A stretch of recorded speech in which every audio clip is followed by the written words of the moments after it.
யாரை வன்னியரை வச்சு எடுத்த, ஐயா ராமதாஸ் சொன்ன கருத்தை வச்சு எடுத்த ஆணவ படுகொலைகள் கொண்டாந்த. அதே நேரத்தில் எங்கே கொண்டு போன தலித் இளைஞர்கள் பேண்ட் ஷர்ட்டை மாட்டிக்கிட்டு ஜீன்ஸ் மாட்டிக்கிட்டு வரான்னு எடுத்த. கடைசியில் என்ன ஆகி போச்சு, இன்னைக்கு ஐயா ராமதாஸே வந்து பாவம் ரொம்ப அம்மா சொந்த மயனே. அதான் நீங்கள் வந்து பிரபஞ்சத்திட்ட வந்து தவறுகளாக நீங்கள் செய்யக்கூடாது, பிரார்த்தனை பண்ணக்கூட புத்தகம் அதை பார்த்துக்கிட்டே இருக்குங்க. காலை வரும்போது சேர்த்து வச்சு அடிக்கும்.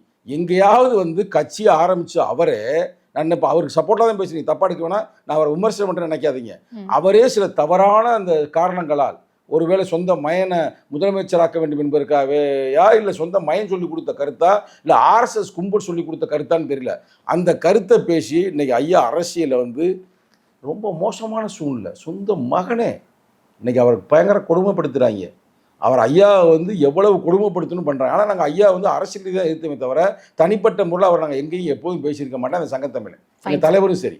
அப்படிப்பட்ட அவரோட அரசியல் இருக்கிற ஒரு சொன்ன அந்த கருத்தை நீ சினிமாவை எடுத்த, சினிமாவும் ஃபெயிலியரு, அரசியலும் ஃபெயிலியரு.